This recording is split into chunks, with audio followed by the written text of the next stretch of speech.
Salve, salve, alunos! Chegamos para mais uma aula de História Geral, aula 9.1. Garoto, presta atenção. Na aula de hoje, vocês irão abrir o caderno, colocar a data de hoje, e depois o título da aula. Depois eu vou explicar o assunto e o que der para vocês anotarem, sem problema. Vão anotando, porque no dia da prova, vocês vão pegar esse material e vão estudar para obter uma excelente nota, tá bom? Acompanha comigo então na lousa. O que nós temos aí no quadro? Revoluções Socialistas na Rússia. Parte 1. Olha aí. Provavelmente vai vir a parte 2, a parte 3. Especificamente na aula de hoje, na aula 9.1, eu vou trabalhar o declínio do Império Russo. Eita! Garoto. Vejam vocês que a Rússia, ela participou da Primeira Guerra Mundial. E logo ela teve que sair da guerra.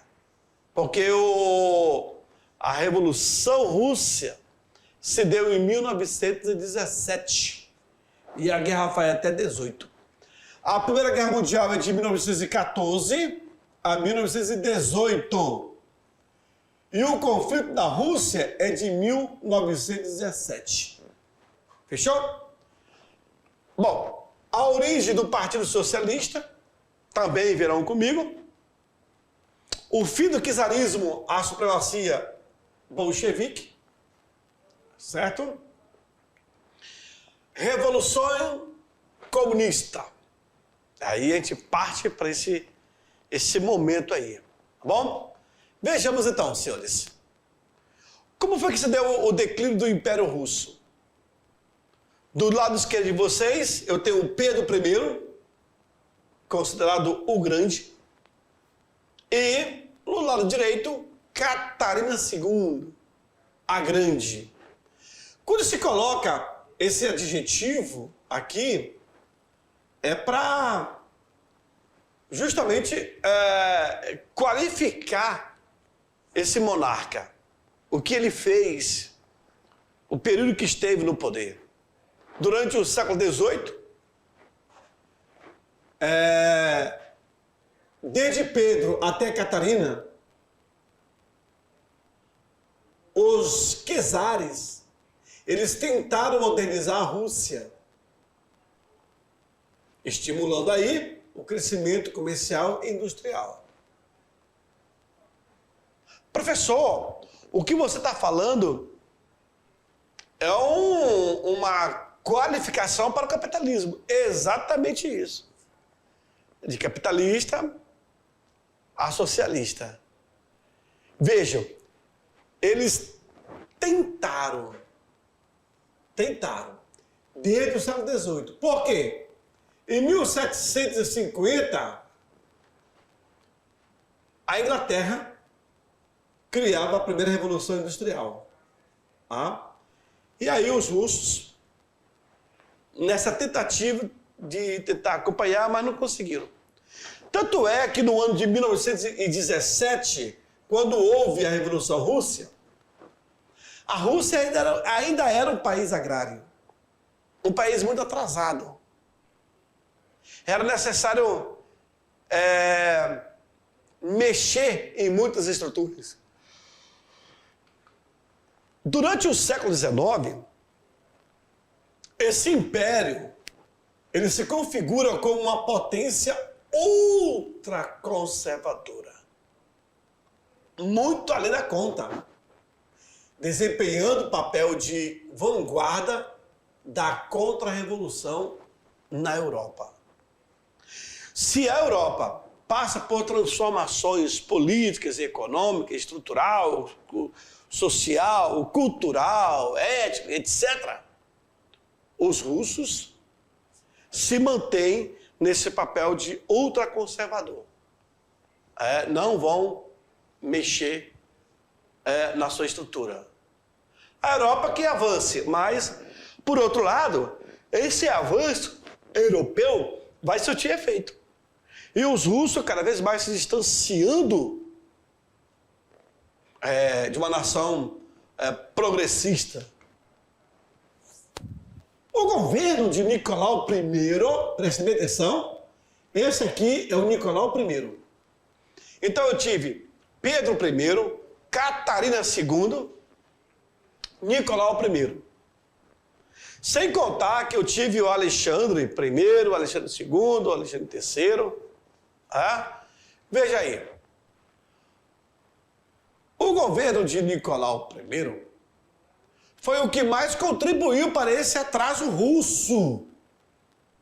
Esse carinha aqui, ó. O seu governo irá contribuir bastante para o atraso russo. Ele desenvolveu uma eficiente polícia política.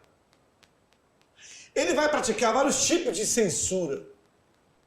Censura na escola, nas universidades, nas artes, na imprensa.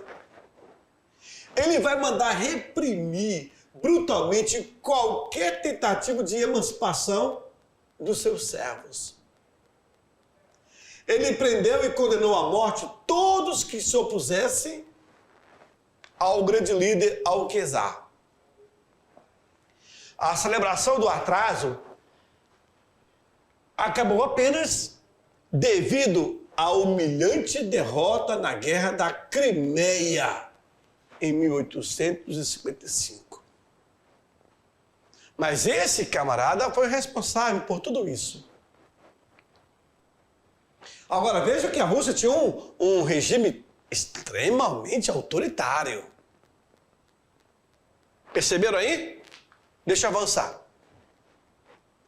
Os sucessores de Nicolau I, até tentaram modernizar o Império Russo. Veja que o Alexandre I foi o que confrontou, se não me falha a memória, o Napoleão Bonaparte. Então vejamos aí. Alexandre I, ele acabou oficialmente com a servidão. Tirou os servos do domínio do Estado.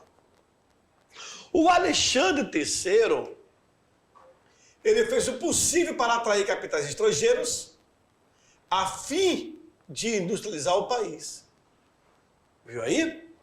Então, houveram tentativas desde Pedro I, Catarina II, Nicolau I, Alexandre I, Alexandre II, Alexandre III. Entretanto, a situação dos servos mudou muito pouco. E a industrialização restringiu-se a poucas cidades, não a todo o império. Enquanto os países ocidentais passavam por intensa industrialização, viu aí? Eu acabei de explicar o século XVIII, 1750, século XIX, 1860, segunda Revolução Industrial. Veja aqui, enquanto os países ocidentais passavam por intensa industrialização, os russos permaneciam com a economia predominantemente rural. Preste bem atenção. Governados por uma autocracia absolutista. E organizados em uma sociedade estamental ao modo do antigo regime. Ou seja, trocando em miúdo, a Rússia estava altamente atrasada. Seus gestores não tinham a visão de melhoria. Uma minoria de nobres eram proprietários de terras e nesse grupo recrutavam-se oficiais que ocupariam os postos de comando do exército, do Estado e do alto clero da Igreja Ortodoxa. No outro polo social estava a maioria da população explorada como servos. E aí você vai ver nitidamente essa divisão de classe social da Rússia. Acompanha comigo. Pronto, chegamos nele. Nicolau II. O governo de Nicolau II começou em 1894. 1894. Foi a derrocada do czarismo, ou do cesarismo. Em 1805, a Rússia se envolveu em conflito com o Império Japonês. As privações causadas pela guerra irá desencadear uma onda de revolta em São Petersburgo. O povo queria levar uma petição ao carinhosamente chamado de paizinho, o czar Nicolau II. Essa petição buscava o quê? A proteção. Preste bem atenção. Os servos, o povo, chamava Nicolau II de paizinho, o grande protetor. Presta atenção. A repressão violenta contra a população desarmada ficou conhecido como Domingo Sangrento. Vem para mim aqui, por favor. O povo, desamparado, aflito, tenso, leva uma petição até o grande czar Nicolau II, chamado de paizinho. Então, vão levar essa petição, vão levar esse pedido ao grande Nicolau. Sabe o que ele faz com esse povo? Ele manda as suas tropas cossacos dispersar aquela população. E um dia de domingo, pela manhã, os cossacos, em vez de mandar embora o povo, houve uma grande matança. E isso vai ser chamado de Domingo Sangrento. Esse episódio. Porra, mas o cara não era um paizinho? Pois é. Que paizinho é esse que manda matar? Já se percebe que não tem conversa com o Nicolau. Não tem conversa. 1905. Talvez o massacre do Domingo Sangrento vai ser um ensaio para a Revolução. Bem provável. Esse cara é truculento. Esse cara é isso, é aquilo, então o povo já percebe. Segue comigo, acompanha. Não fujam do raciocínio. Vamos lá. Segue no quadro. Esse Domingo Sangrento que aconteceu, que foi o massacre da população desarmada, inclusive, acabou com o imaginário popular do czar protetor.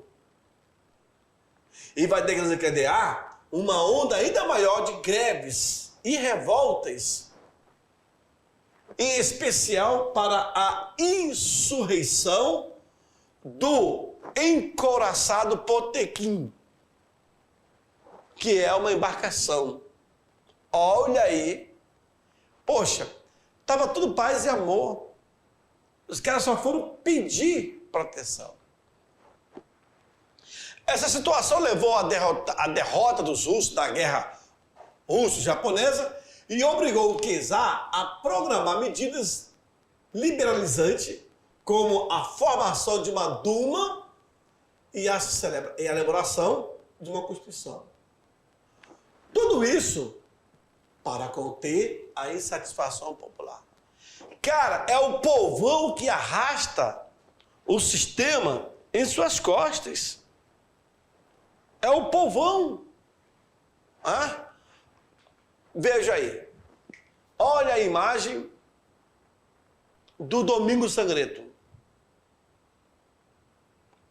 A população humilde, desarmada, vão apenas reivindicar ao grande czar Nicolau II que pudesse ver com mais carinho a situação desse povo. E eles serão massacrados. Boa parte irão morrer. Já se percebeu que o cara não era mais o protetor do povo. Nicolau II não pretendia cumprir suas promessas. E assim que conseguiu desarticular as manifestações e reorganizar as forças repressivas, recuou em suas propostas. Qual era a proposta dele? Aqui, ó. Formação de uma Duma e a elaboração de uma Constituição para conter a insatisfação popular. Certo? Então, o que ele faz? Ele não vai conseguir força, ele vai recuar em sua proposta. De tal forma que, em 1914, a Rússia estava às portas de uma outra crise política e social, que vai ser desarticulada graças à iminência da Grande Guerra e ao patriotismo das massas populares. Quando começa a Primeira Guerra Mundial e que os russos entram na guerra, tomando as dores, inclusive, da Sérvia, depois, com problema interno dentro do seu território, como é que os caras vão querer entrar numa guerra? E em 1917 tem que sair. A origem do partido. Vai ser criado um partido. Aí eu tenho Lenin e Trotsky. Em 1898, as ideias socialistas passaram a ser difundidas através da criação de partidos com ideais marxistas, como o Partido Operário Social Democrático Russo, o POSDR, Partido Operário Socialista Democracia Russo. E teve como seus principais líderes Lenin e Trotsky. Esse aqui é o Lenin e esse aqui é o Trotsky. Só que vai surgir uma terceira pessoa, Stalin. Stalin é o cara que irá substituir o Lenin. Stalin vai mandar matar Trotsky, que era amiguíssimo de Lenin. Lenin já havia partido. Quando Lenin vai embora, morre, fica a briga entre Stalin e Trotsky. Dentro do Partido Operário Social Democrático Russo, havia sim divergências, fazendo com que uma separação pudesse ocorrer. De um lado eu tenho os bolcheviques e de outro lado eu tenho os mencheviques. Bolcheviques maioria e mencheviques a minoria. Suas diferenças estavam associadas à teoria marxista. O grupo liderado por Lenin, que são os bolcheviques, queriam conquistar o poder por meio da revolução socialista, implementando a ditadura do proletariado. Fazer com que o povo chegue ao poder e seja representado. Alguém do povo. Aluno, é só teoria. É só teoria. Porque o cara que chega no poder sendo representado pelo povo, depois ele esquece a origem dele. O poder o corrompe. Nós temos visto vários exemplos no mundo hoje. O grupo liderado por Matov, que eram os mencheviques, que é a minoria, buscava se reunir, buscava se unir a uma burguesia nacional para promover a Revolução Francesa. E assim, tendo como segundo plano implementar a Revolução Socialista na Rússia. De que forma? por via eleitoral. E eu tenho o Martov, que representa os mencheviques. Martov, Plekhanov, todos esses camaradas faziam parte do grupo. Olha lá. Como foi que se deu o fim do socialismo? Como foi que se deu o fim do cesarismo e a supremacia bolchevique? Aí eu tenho a família de Nicolau II, lado esquerdo, e o lado direito eu tenho Lenin discursando para o povo, bolcheviques. Aproveitando então a situação crítica, no dia 15 de março de 1917, o conjunto das forças políticas de oposição, socialista e liberais burgueses, irão depor o Nicolau II. Irão tomar o poder. Bom, tinha início ali a Revolução Russa. Os caras vão expulsar Nicolau II do poder. Que colocaria o fim do czarismo e instalaria o socialismo na Rússia. Alguns estudiosos do processo revolucionário russo costumam dividir o tema em 3 fases. Então vamos lá. Primeira fase, Revolução Branca. Segunda fase, Revolução Vermelha. Terceira fase é a Guerra Civil. Na Revolução Branca, conhecida como Revolução Liberal Burguesa, iniciou-se em março de 1917. Nesse período, o governo vai ser controlado pelos brancos, designação dada ao grupo não bolcheviques, que são os bolcheviques liberais e aristocracia. Na segunda fase, que é a Revolução Vermelha, conhecida também como Revolução Comunista, iniciou-se em novembro de 1917 também. Essa foi em março e essa foi em 17, em novembro. Nesse momento, o poder foi tomado pelos vermelhos, designados aos bolcheviques. A terceira fase é a Guerra Civil. Período que vai de 18 até 20. Em que os brancos tentaram derrubar os vermelhos do poder. Os mencheviques tentaram derrubar os bolcheviques do poder. Gerou uma guerra civil. Senhores, eles derrubaram Nicolau II. Tá, se derrubaram, quem é que vai governar agora? Precisamos de alguém. Os mencheviques buscavam o apoio da burguesia para se manter no poder. Os bolcheviques, liderados por Lenin, buscam o apoio do povão, né? E é eles que irão ganhar esse conflito na Guerra Civil. Mencheviques versus bolcheviques. Vamos partir para a Revolução Comunista. E aí eu tenho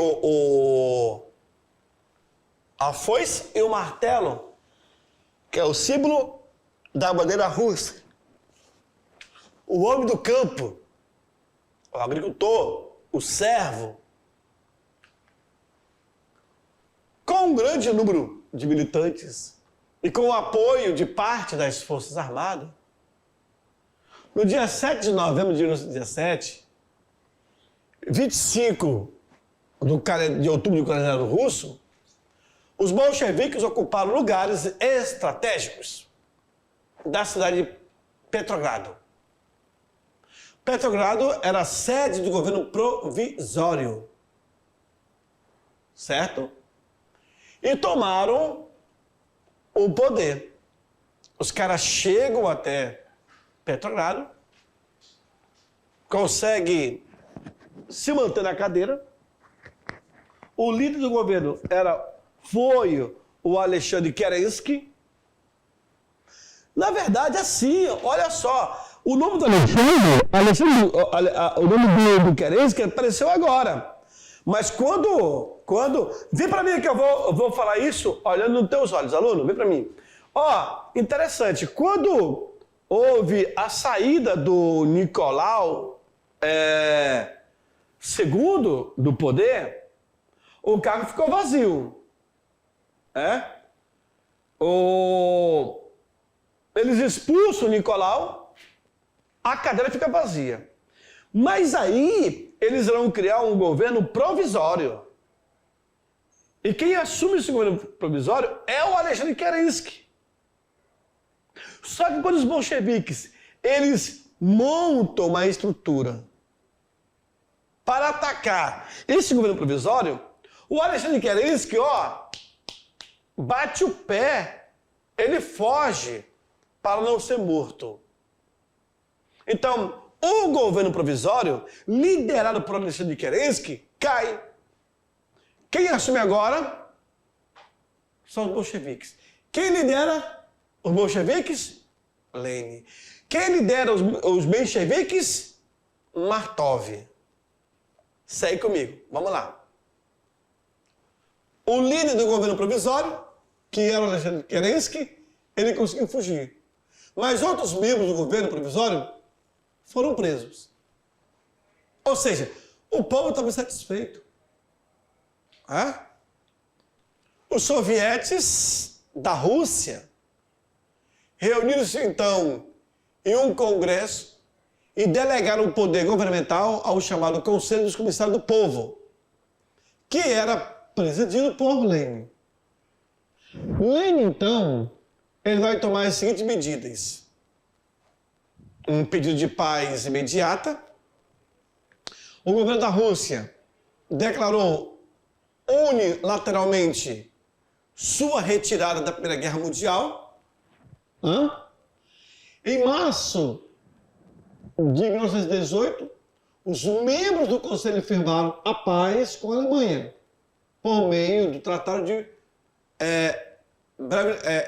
Brest-Litovsk. Uma outra posição, confisco de propriedade privada. Isso tomado por Lenin. Muitas propriedades, cerca de 150 milhões de hectares, foram confiscadas dos nobres e da igreja ortodoxas, sem pagamento de indenização. E ao serem confiscadas, elas foram distribuídas aos camponeses. Olha, preste bem atenção, aluno. Olha a mentalidade do socialismo, do comunismo. Confisca a propriedade privada, sendo que o cara está ali, ele está pagando os impostos, confisca e depois redistribui para os camponeses, para o povo. Estatização da economia. O novo governo passou a intervir na vida econômica do país, nacionalizando diversas empresas, como bancos e fábricas. Como é que o cara monta uma fábrica num país, faz investimento, e o governo vai lá e confisca? Com qual autoridade? Do regime que eles criaram, tocando o terror. Nisso, senhores, vai haver uma guerra civil de 18 a 19. Para consolidar a chamada Revolução Socialista, os bolcheviques tiveram que enfrentar as forças políticas ligadas à monarquia em uma guerra civil. Viu? Aí, após violentos conflitos, o governo bolchevique conseguiu manter-se no poder graças à resistência militar que foi criada pelo Exército Vermelho, o Exército de Lenin, e liderado por Trotsky. Trotsky seria a segunda pessoa de Lenin. Todos eles seriam vitoriosos. Então, aí os três grandes líderes, Lenin, Trotsky e, por último, Stalin. Os membros do Partido Bolchevique, que em 1918 mudaram o nome para Partido Comunista, firmaram sua posição no comando do governo. A Revolução Comunista causou temor em grupos do mundo inteiro, principalmente entre os capitalistas. Esses consideravam que o socialismo poderia representar ameaça para a riqueza privada. E aí que eu te chamo a atenção, aluno. Se você tem um regime hoje capitalista, tem um lado onde o capitalismo ele não vai pagar uma mão de obra viável, necessário pela produção ou pela execução da tua ferramenta, da tua matéria-prima, enfim, da mão de obra. Por outro lado, o socialismo, começando aí com a Revolução Russa, e Lênin alimentou, a ideia era tirar o povo da miséria. A Rússia estava em miséria. A Rússia era um país agrário. 92% da população vivia no campo ainda. E quem tinha boas terras era propriedade privada. Então, vejam, mas se eu tiro essa terra de um proprietário que comprou e investiu, e eu vou dar para movimentos camponeses, e os caras vão trabalhar nessa terra como? O governo vai financiar? Vai dar dinheiro? O cara tem que trabalhar a terra. Então, mas ofertar terra para quem não tem. Tá, mas tem a terra, e agora? Vamos pedir financiamento. E se não paga o financiamento, quem vai arcar com toda a dívida? Então, é bom que vocês pensem como é que funcionam os regimes. Um regime republicano, democrático, presidencialista, um regime monárquico, um regime socialista, comunista. E aí você vai ver o qual que você se adapta. É só pegar a experiência de outros países e de pessoas que já conviveram nesses regimes. Por exemplo, Cuba, pelo que eu sei, Cuba, 1000 pessoas têm acesso à internet. Mas o governo, ele controla tudo que se passa na internet. O governo pode manipular? Sim. Pode proibir o que você vai postar? Sim. Então vai te proibir de fazer muita coisa. E aí já é um Estado autoritário e não mais democrático. Então, acaba se perdendo. Para você, eu deixo aí uma pulga atrás da orelha, pesquise sobre esse regime e traga aí as suas conclusões, tá bom? Bom, eu vou ficando por aqui e aguardo vocês na nossa próxima aula. Tchau, tchau.